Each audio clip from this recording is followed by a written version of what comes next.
Imagine finding a 2,000-year-old treasure map to a fortune worth millions of dollars. But no one can identify the markers. Are the riches real or simply a myth? Since its discovery, there's been nothing but controversy over a copper scroll found among the leather and papyrus of the Dead Sea Scrolls.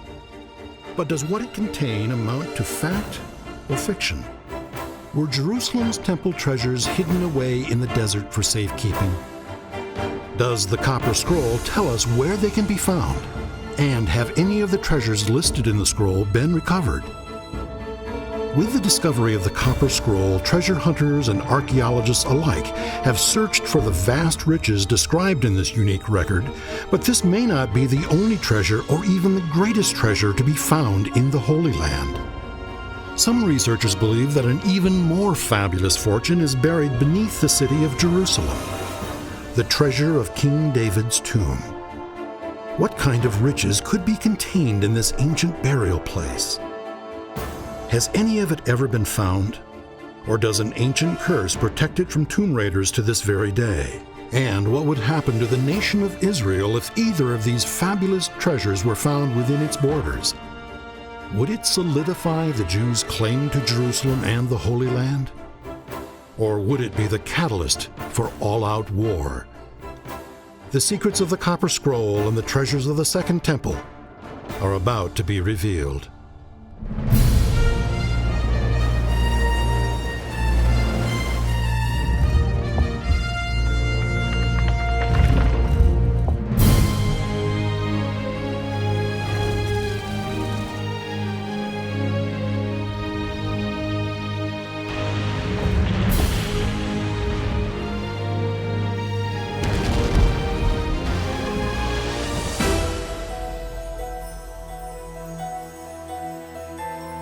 We are about to look through the pages of the first continuous recorded history of mankind in the book we call the Holy Bible, as we continue our investigation into some of its most controversial stories and try to answer some very tough questions. Is the Bible a reliable account of miraculous interventions, of angels, apostles, and the power of prayer? Or is it just a collection of stories and myth, as some modern-day critics suggest?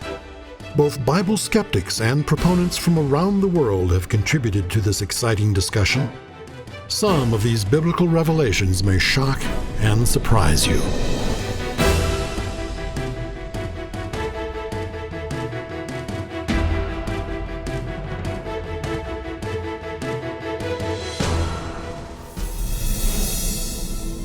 In 1947, a young shepherd tending his flock in the hills above the Dead Sea made what is perhaps the most significant archaeological discovery of all time, purely by accident. He threw a rock into the mouth of one of the many caves that dot the rugged terrain. The sound of pottery shattering caught his attention, so he climbed inside the cave and discovered the first group of what would come to be known as the Dead Sea Scrolls.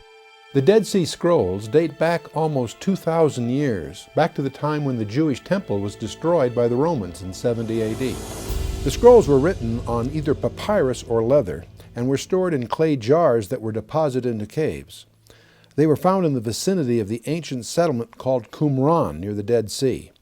And they include both secular writings and religious texts, things like hymn books, biblical commentaries, two of the oldest known copies of the book of Isaiah, and fragments of almost every book in the Old Testament. The curiosity of the world was ignited with the discovery of the first cache of scrolls. In the years to come, more and more of these ancient manuscripts, some 800 in all, would be discovered in and around the area of Qumran. Then, in 1952, the most unusual scroll of all was brought to light, engraved on a 23-foot-long sheet of pure copper. Its text contained a list of treasures that had been split up and hidden in 64 different locations. Archaeologists were astounded and curious. Was this the find of a lifetime or an ancient hoax? Tales about buried treasure have been around for forever. So let's say there was a hoard of silver and gold being hidden from the Romans. This copper scroll was probably just made up to throw everybody else off. while the makers of the scroll could have easily just taken off with everything themselves. The similarity in the writing and materials used for most of the Dead Sea Scrolls leads archaeologists to believe they came from the same sources. The most likely scenario is they were copied down by members of a Jewish sect called the Essenes, who once lived in the area of Qumran.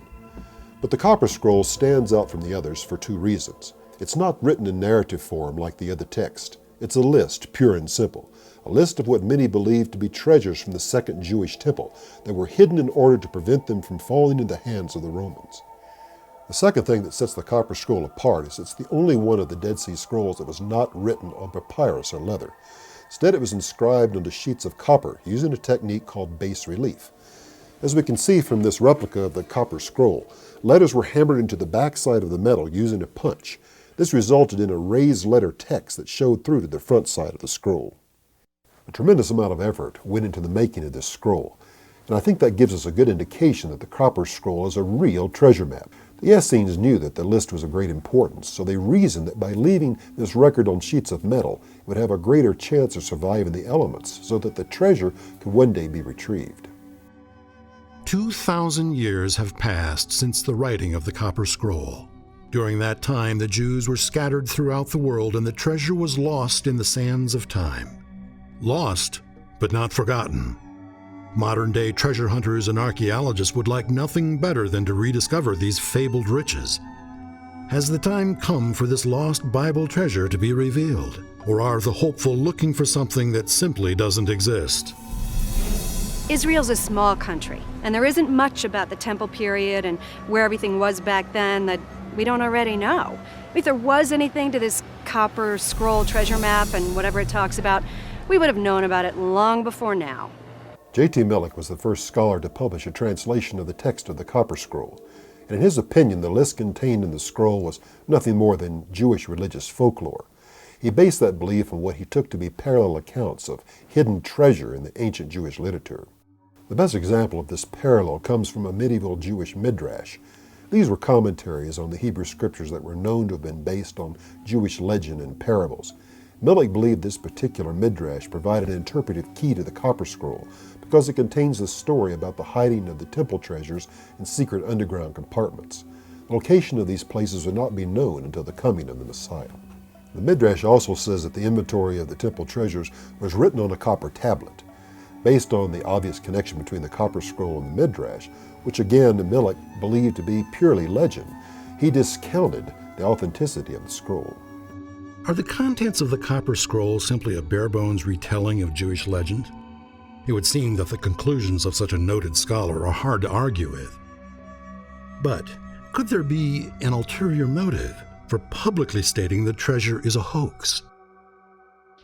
Roland DeVoe, a Catholic scholar involved in the translation of the Dead Sea Scrolls, had this to say about the purported treasure map. If we give any credence at all to the Copper Scroll, it will be an invitation to treasure hunters from everywhere to descend on the caves of Qumran and destroy any archaeological investigations that might be properly done. When the Copper Scroll was discovered, the Qumran area was under the administration of the Kingdom of Jordan. And I think Roland DeVoe and J.T. Millick and the others who were involved in the analysis of the Copper Scroll were feeling tremendous pressure from the government to keep this thing quiet. The last things the Jordanians wanted was a group of amateur treasure hunters tearing through the countryside. But there was also the fear that if they found anything, that they might try to illegally export it from Jordan. Jordan maintained a very tight control over the search for any of the Copper Scroll treasures because they wanted to avoid a conflict with the state of Israel, whose Jewish forefathers had hidden the treasure. At that time, Jordan did not recognize the existence of the Jewish state, and a claim by Israel over the treasure would force it to legally acknowledge Israel as plaintiff. This was something they desperately wanted to avoid. The Jordanians also feared an army of treasure hunters descending upon the desert to loot valuable artifacts. The Jordanians' fear of treasure hunters was not unfounded.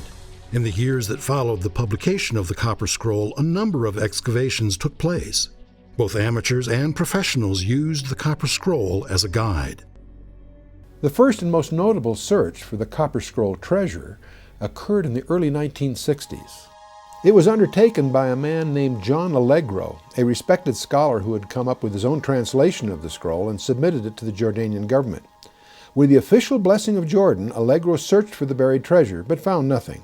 At least that's what we have to assume, since no official report was published about the secret excavations. Word gets around in the archaeological community, and so it was well known that John Allegro's search for the Copper Scroll treasure turned up nothing. But what's really interesting is the fact that the Jordanian government, which had been so adamant about the treasure being a fake, allowed someone to search for it at all. If the Jordanian government believed that the contents of the scroll were legend, why would they support an official search for the treasure? Did Jordan deliberately mislead the public in order to keep outsiders at bay? Perhaps the leaders of this small country held out hope that a vast treasure might be found within their borders, but it was not to be. Does this mean that the Copper Scroll is, indeed, a fraud? Or could it be that the scroll itself represents only half of a two-part treasure map? And if so, where is the missing piece? In the closing lines of the Copper Scroll, we find a notation about another secret scroll, which contains details that are crucial in the locating of the treasure. The text reads, "In the tunnel which is in Sakhab, to the north of Khaklit, a copy of this text and its explanation, and its measurements, and the inventory, item by item." J.T. Millick believed that the duplicate was in fact a longer, more detailed version of the list contained in the Copper Scroll, and that the Copper Scroll was meant only to contain the essential details, not enough to actually find the treasure unless you knew where it had been buried in the first place. Is the long-lost sister to the Copper Scroll lying buried somewhere in the desert just waiting to be discovered? Could the secret scroll be found based on the description of its location given in the Copper Scroll? And if it were found, would this key unlock the mystery of where the treasures are buried? The Copper Scroll tells us that its companion is buried in the tunnel in Sakhab. But where's Sakhab? That's difficult to determine because the place names and markers have changed since ancient times. The most likely location is a place called Tel Shihab, to the far east of the Sea of Galilee and close to the remains of the old Roman road to Damascus. Most archaeologists believe that the Essenes had a settlement in Damascus that was significant enough to have its own kochlet or monastery. So it may well be that that second scroll is still hidden where it was buried 2,000 years ago. And as far as we know, no one's found it. And that means no one's found the treasure either. Then in 1988, a discovery in the caves above Qumran sparked a renewed interest in the Copper Scroll. Had a piece of the treasure been found? And does this mean archaeologists are on the brink of discovering the entire treasure trove? Or might their attention be diverted to an even more fabulous load of riches? For much of its history, the Copper Scroll and its list of buried treasures has been hidden away. First in a cave near the Dead Sea, and then after its discovery in 1952, it landed in a museum in Jordan. But the Copper Scroll would take center stage once again when an amateur archaeologist and treasure hunter made an incredible discovery. In 1964, a man named Vendell Jones started looking for some of the items mentioned in the Copper Scroll. He spent more than 20 years searching for any sign of the treasure with no luck. Until 1988, when his excavation team found a small earthen vessel in a cave near Qumran.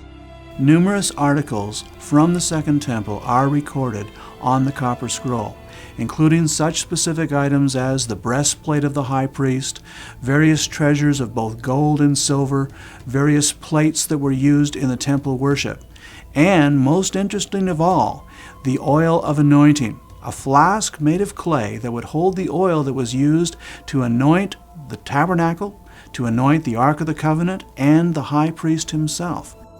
The juglet that Jones found was filled with a dark liquid substance. Analysis of the contents showed that it was a sweet-smelling oil. Jones immediately announced to the media that he'd found the sacred anointing oil of the Copper Scroll. If the anointing oil has indeed been found, the ramifications are enormous. A new temple can be built and anointed in Jerusalem, an event that, according to ancient prophecy, is a sign of the end times. But has the composition of the oil been firmly established, or are there still some lingering doubts? You know, it's one thing to find a small container and say that it may or may not have contained oil, but to say that it definitely contained oil that came from the Second Temple, I mean, that kind of seems like a stretch. Even with today's modern scientific methods, identifying something biological that's been buried for over 2,000 years, it doesn't seem very reliable. When Vendell Jones announced to the media that he'd discovered one of the treasures listed on the copper scroll, he made the front page of the New York Times. The discovery, in fact, is not what Mr. Jones claimed. Jones claimed that the oil was analyzed and had been proven to be the anointing oil as described in Exodus chapter 30. That's simply not the case. The oil was analyzed by the Casale Institute for Applied Chemistry at the Hebrew University, and those tests proved one thing conclusively. The contents of the juglet cannot be the holy anointing oil of the temple because it contains no olive oil. Anyone who's read the biblical text can see that olive oil is one of the main ingredients in the holy anointing oil. The analysis revealed that the oil is from the right time period, but it's not the anointing oil listed in the copper scroll, but a balsam oil that was used for perfume. The controversy over the copper scroll will undoubtedly continue, as will the hunt for its treasure. But in a land so filled with history and intrigue, there's bound to be more than one lode of riches to pursue. According to tradition, this mosque is built over the tomb of the great Israelite leader King David. However, most experts agree that the real tomb is not located here, but is hidden somewhere beneath the city of Jerusalem. Legend has it that when David was buried by his son Solomon, an immense fortune in gold and silver was buried with him. Some say that as much as 375 tons of gold are buried with the king beneath the foundations of this ancient city. A fortune so vast that, if found, it could change the course of history. Where did all these riches come from? And are they still there, just waiting to be discovered? The treasure of the copper scroll is believed to have come from the Second Temple. But the wealth of King David came from the silver and gold that was gathered in order to build and furnish the First Temple. According to our best estimates, only a portion of those riches were actually necessary to complete the temple. The rest, it seems, was possibly stored away in David's tomb, according to burial instructions David gave to Solomon before he died. Why would the treasure that David had amassed for purposes of outfitting the temple wind up in his tomb? People would wonder why that would occur.